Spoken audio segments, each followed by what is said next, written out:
आखिरकार कई सारी बैठकों के बाद भारतीय जनता पार्टी ने उत्तर प्रदेश में होने वाले 9 विधानसभा सीटों के उपचुनाव को लेकर के एक लिस्ट जारी कर दी। हालांकि अभी भी सीसामऊ की जो कानपुर की सीट है, जहां पे उपचुनाव होने हैं, उस पे पेच फंसा हुआ है। बाकी 7 जगह भारतीय जनता पार्टी ने अपनी उम्मीदवार उतार दिए हैं। लेकिन मीरापुर, चूंकि एनडीए गठबंधन के जो साथी हैं आरएलडी, उनके पाले में गई है। आरएलडी ने भी अभी उम्मीदवार घोषित नहीं किया है, लेकिन भारतीय जनता पार्टी एक सीट सीसामऊ को छोड़ करके 7 सीटों पे प्रत्याशी घोषित कर दिए हैं। देर शाम तक चर्चा है कि सीसामऊ पे भी भारतीय जनता पार्टी अपना उम्मीदवार उतारेगी। जिन सीटों पे भारतीय जनता पार्टी ने उम्मीदवार घोषित किए हैं, उनमें कुंदरखी से राम सिंह ठाकुर को उतारा है, गाजियाबाद से संजीव शर्मा को उतारा है, खैर जो अलीगढ़ की सीट है वहां से सुरेंद्र दिलेर को उतारा है, करहल से अनुज यादव को चुनावी मैदान में उतारा है, जबकि कटेहरी से धर्मराज निषाद और फूलपुर विधानसभा से दीपक पटेल को चुनावी मैदान में उतारा है। मझवा से स्मिता मौर्य को चुनावी मैदान में उतारा है। तो कुल मिला के भारतीय जनता पार्टी इस बार जो समाजवादी पार्टी का पीडीएफ फार्मूला था, उसी के तहत भी भारतीय जनता पार्टी ने चुनावी मैदान में टिकट दिया है और प्रत्याशियों को उतारा है। सीसामऊ की सीट अभी फंसी हुई है। कहा जा रहा है जो सतदेव पचौरी जो पूर्व सांसद थे, उनकी बहू, उनकी बेटी नीतू सिंह चुनावी मैदान में टाल ठोकने की तैयारी कर रही हैं, और उनका जो एक तरीके से कहा जाए, उनकी जो बैटिंग हो रही है, उत्तर प्रदेश के मुख्यमंत्री योगी आदित्यनाथ उनकी पैरवी कर रहे हैं, संघ के एक प्रचारक उनकी पैरवी कर रहे हैं। लेकिन सीसामऊ का जो जातीय समीकरण है वो उनके पक्ष में नहीं है। सबसे ज़्यादा वहाँ मुस्लिम है और दूसरे नंबर पे वहाँ दलित मतदाता आते हैं। ऐसे में राकेश सोनकर के नाम की बड़ी चर्चा है कि उनको चुनावी मैदान में उतारा जा सकता है। इसको देखते हुए उस सीट पे अभी भी कैंडिडेट फाइनल नहीं हुए हैं। देर शाम तक चर्चा है कि चाहे सोनकर या फिर नीतू सिंह के नाम पे मोहर लग सकती है। लेकिन एक नाम और है जो पूर्व विधायक हैं, नीरज चतुर्वेदी, उनके नाम पे भी चर्चा हो रही है।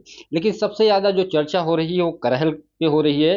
अनुजेश यादव जो धर्मेंद्र यादव के बहनोई हैं, वो चुनावी मैदान में हैं। इनकी पत्नी सपा से जिला पंचायत अध्यक्ष रह चुकी हैं। जब अखिलेश यादव मुख्यमंत्री थे, इनकी माता विधायक सपा से रह चुकी हैं और धर्मेंद्र यादव के सगे रिश्तेदार हैं।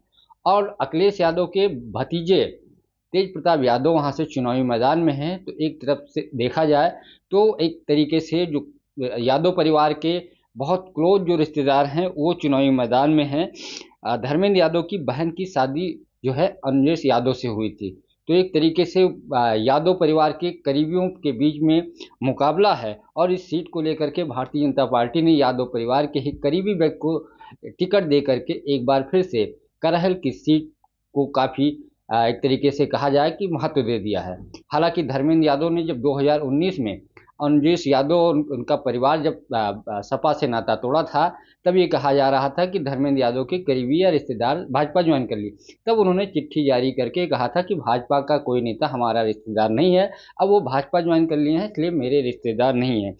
वही अलीगढ़ की जो खैर सीट है, उससे जो उम्मीदवार उतारे गए हैं, सुरेंद्र दिलेर, ये पूर्व सांसद के बेटे हैं, यानी उनके बेटे को चुनावी मैदान में उतारा गया है। जबकि गाजियाबाद से संजीव शर्मा बीजेपी के पुराने कार्यकर्ता हैं, उनको टिकट दिया गया है।